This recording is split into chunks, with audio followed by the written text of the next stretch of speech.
ಎಲ್ಲರಿಗೂ ನಮಸ್ಕಾರ. Mix ಆರ್ಟ್ಲ್ಯಾಂಡ್ YouTube ಚಾನಲ್ಗೆ ನಿಮಗೆಲ್ಲರಿಗೂ ಸ್ವಾಗತ. ಇವತ್ತಿನ ವಿಡಿಯೋದಲ್ಲಿ ಒಂದು ಹತ್ತಿ ಹಾರವನ್ನು ಮಾಡ್ತಾಯಿದ್ದೀನಿ. ಇದು ಹೊಸದೇನೂ ಅಲ್ಲ, ತುಂಬ ಆರ್ಡಿನರಿ ಡಿಸೈನು. ಗೆಜ್ಜೆ ವಸ್ತ್ರ ಮಾಡೋವಂಥ ಪ್ರತಿಯೊಬ್ಬರಿಗೂ ಗೊತ್ತಿರುವಂಥದ್ದು. ಅದನ್ನೇ ಒಂದು ಸಣ್ಣ ಬದಲಾವಣೆ ಮಾಡಿ ಮಾಡ್ತಾಯಿದ್ದೀನಿ. ಹತ್ತಿ ಎಳೆಗಳು, ಕುಂಕುಮ, ಅರಿಶಿನ, 2 ಕಲರು ಕೆಂಪು ಹಳದಿ ಸ್ಟೋನ್ಸು, 1 ಸೆಂಟಿಮೀಟರ್ ಕಾರ್ಡು, ಕತ್ತರಿ, ದಾರ, ಫೆವಿಕಾಲು ಮತ್ತು ನೀರು. ಇಷ್ಟನ್ನು ನಾನು ಇವತ್ತಿನ ವಿಡಿಯೋದಲ್ಲಿ ತಗೊಳ್ತಾ ಇದ್ದೀನಿ.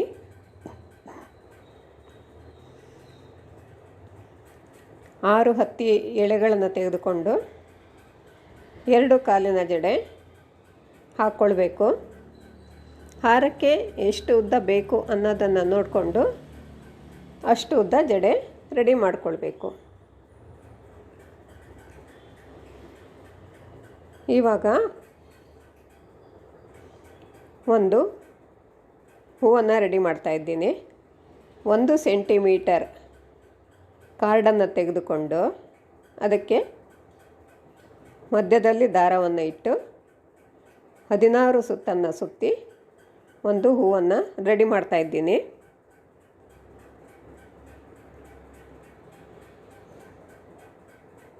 ಈ ಹೂ ಮಾಡೋದು ಪ್ರತಿಯೊಬ್ಬರಿಗೂ ಗೊತ್ತಿರೋದ್ರಿಂದ ಅದನ್ನು ಡೀಟೇಲಾಗಿ ತೋರಿಸಿಕೊಟ್ಟಿಲ್ಲ. ಈ ರೀತಿ ಹೂ ಬಂದಿದೆ.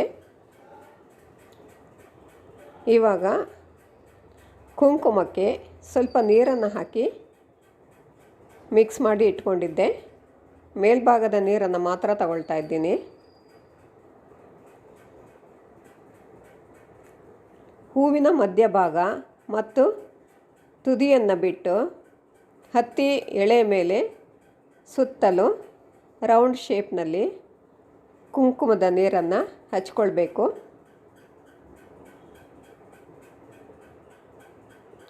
ಇದೇ ರೀತಿ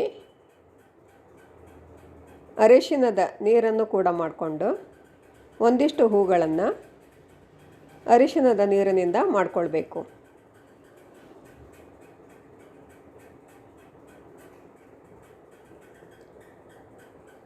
ಇದು ಸ್ವಲ್ಪ ಹೊತ್ತು ಬಿಟ್ಟು ಒಣಗಿದ ನಂತರ ಈ ರೀತಿ ಕಾಣಿಸ್ತಾ ಇದೆ. ಇವಾಗ 2 ಜಡೆಯನ್ನು ತೆಗೆದುಕೊಂಡು ಪದಕಕ್ಕೆ 4 ಸೆಂಟಿಮೀಟರ್ ಕಾರ್ಡಿನ ಹೂವನ್ನು ಮಾಡ್ಕೊಂಡಿದ್ದೀನಿ.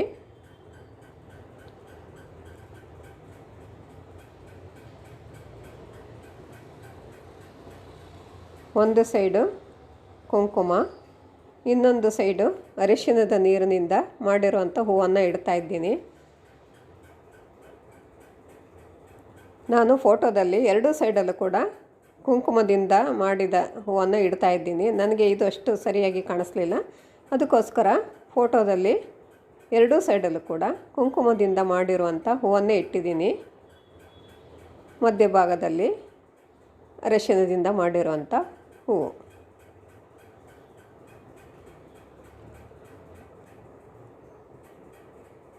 ಕೆಳಭಾಗದಲ್ಲಿ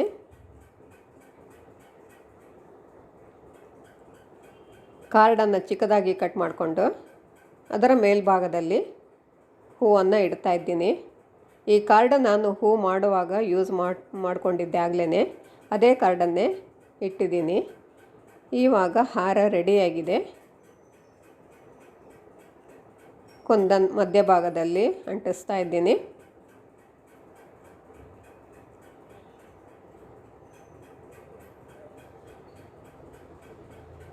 ಖಾಲಿ ಇರುವಂಥ ಹೂವಿನ ಮಧ್ಯಭಾಗದಲ್ಲಿ ಖಾಲಿ ಇರುವಂಥ ಜಾಗದಲ್ಲಿ ಪರ್ಲ್ ಇಡ್ತಾ ಇದ್ದೀನಿ. ಓಕೆ, ಇಲ್ಲಿಗೆ ಡಿಸೈನ್ ರೆಡಿಯಾಗಿದೆ. ಇಷ್ಟು ಹೊತ್ತು ನನ್ನ ವಿಡಿಯೋ ನೋಡಿದ್ದಕ್ಕಾಗಿ ನಿಮಗೆಲ್ಲ ತುಂಬ ಧನ್ಯವಾದಗಳು.